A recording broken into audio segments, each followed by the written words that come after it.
Okay, I think it should be pointed out about the engineers what they bring to the table in terms of strong points, first of all, because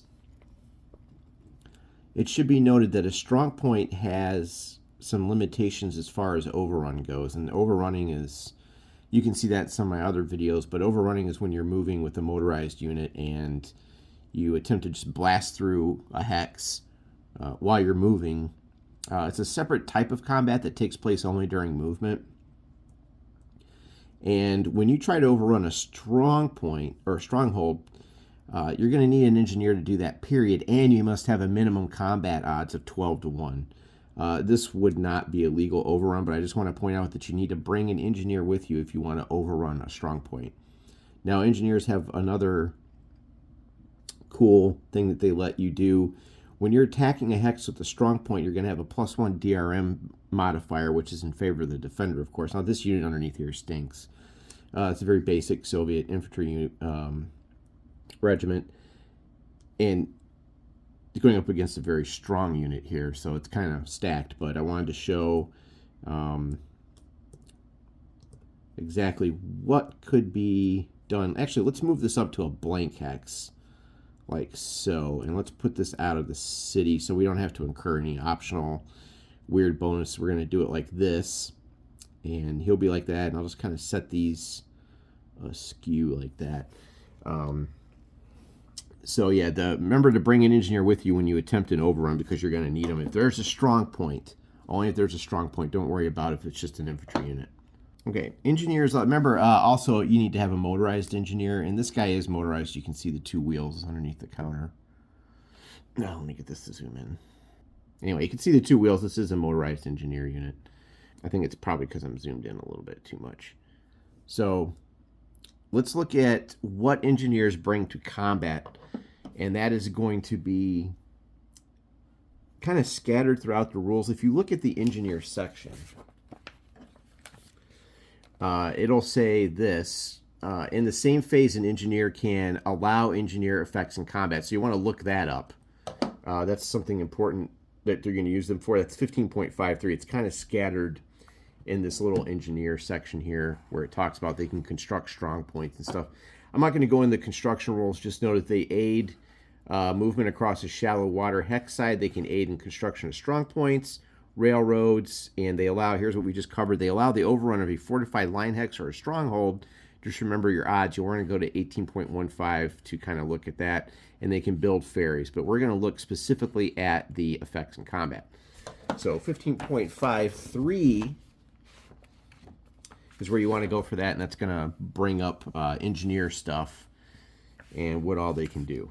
Okay, but I'm going to break this down in a nutshell. Engineer effects will cancel the -1 DRM that a strong point provides. You'll declare that you're using engineer effects, and you're going to check the rules and make sure that it's a valid terrain for engineer effects. This I know is for a fact. You can also use engineers in cities to help negate the city bonuses and things like that. These are like just little towns though, so don't worry too much about that. Minx down here is like a city that you want to pay attention to. That is, the proper term is major city. Then there's cities that are black, and then there's little town, which is what's on these maps here. So you want to. So if you have an opponent that's got a strong point here, and we're not talking about a fortified line. There's also fortified lines that are connected chains of strong points, strongholds. I keep calling them strong points. I don't know why. We're not talking about that right now. There's other benefits if they're connected, but I think it's like a +2 DRM or something like that if they're connected. But anyway, we're just worried about this +1. I'm thinking to myself, I don't say there's something here. I don't want to fight or go through this town for some odd reason. We'll just pretend they're going around it. And these guys are like, well, we're dug in here. Great. Okay, well, that's cool. Well, I'm going to move this engineer up, declare engineering effects. I'm going to cancel that strong point of +1, and we're going to get down to the meat of this, which is going to be like an 8 to 1 attack. So it's going to be pretty brutal, but a little bit of overkill. Engineers they're going to apply a -1 DRM when the attacker declares engineer effects, and he includes at least one engineer type unit. Engineer, motorized, or armored. The defender hex has to have eligible terrain. Well, what's the eligible terrains to declare this? City, major city, river, not a major river, a canal, a non-destroyed fortification that provides a defender DRM. This is a non-destroyed fortification that's providing a defender DRM of +1. So, attacks across shallow water. A town becomes eligible only when mud or snow applies to the hex. So if this town had mud or snow, the engineers would help build roads, or help the avenue of attack in a town, because the roads are crappy, and you're going to need an engineer to help you through the mud or snow to do that. So I just want to point out, if you're wondering, well, how do I cancel this? Use an engineer and negate that. Now, there's also a special engineering stacking rule for both players. One attacking engineer unit can stack above the stacking limit.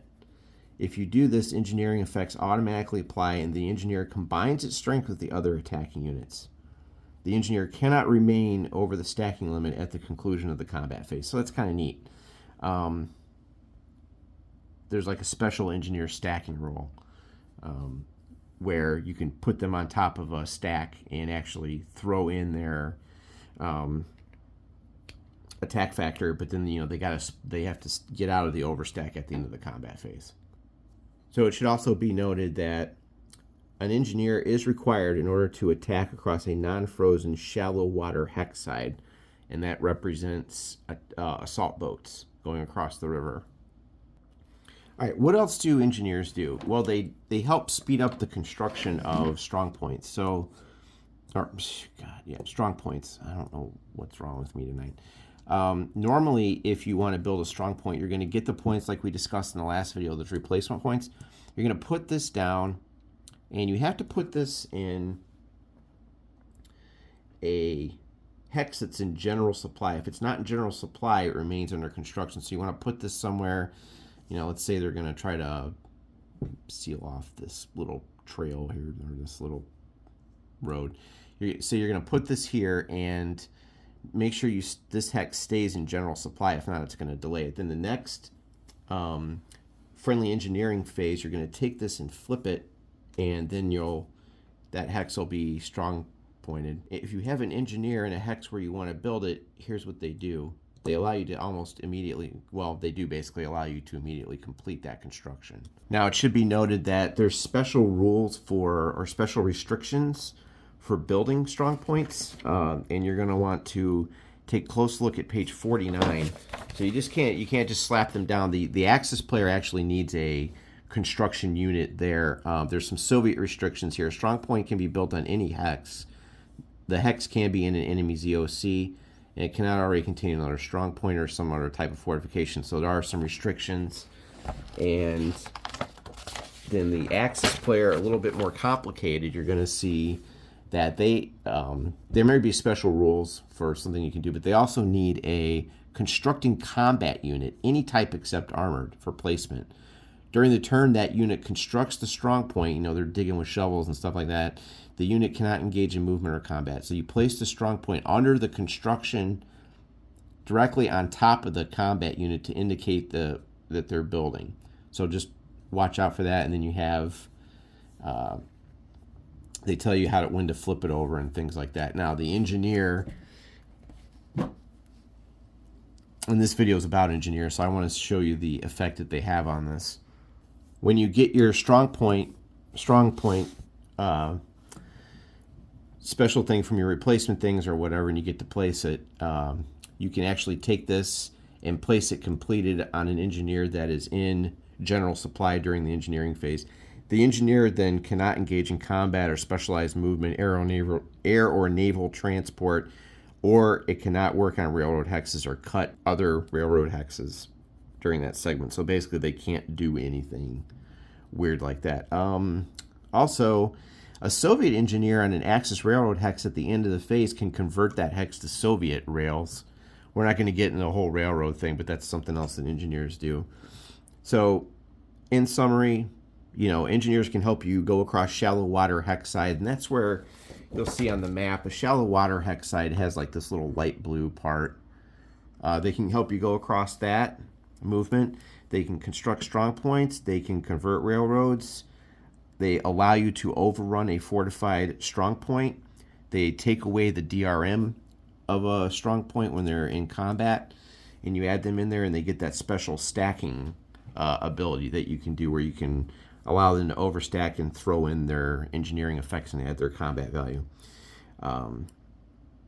They can do that in the same phase, and they say in the rules, just allow engineer effects in combat and exceed the stacking limit. So all in all, I like the way engineers are portrayed in this game. There's a lot of detail given to, you actually, sometimes engineers get overlooked, right? They're just kind of like there, or they might, some games allow you to put an engineer in a river hex and then you can move over the engineer like they're bridging it. But they have some cool effects in this game I just wanted to bring up. And that's pretty much everything in a nutshell. Pretty tight, simple rules. The rule book is a little bit all over the place, so you have to be careful. Just make sure you check that page 56 for engineers, and they sum up what they can do.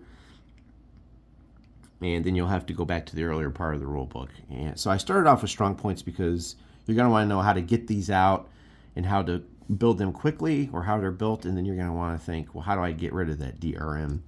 Bring an engineer with you. And oddly enough, this is the starter scenario, and you'll notice that there is one strong point in this scenario, but the designers did give you an engineer unit. They want you to practice getting rid of that. And there's also some German artillery and some air power, so you could bomb the crap out of it. And again, that armored train. So I'll be playing this next weekend probably, live actually. So we'll see how that goes.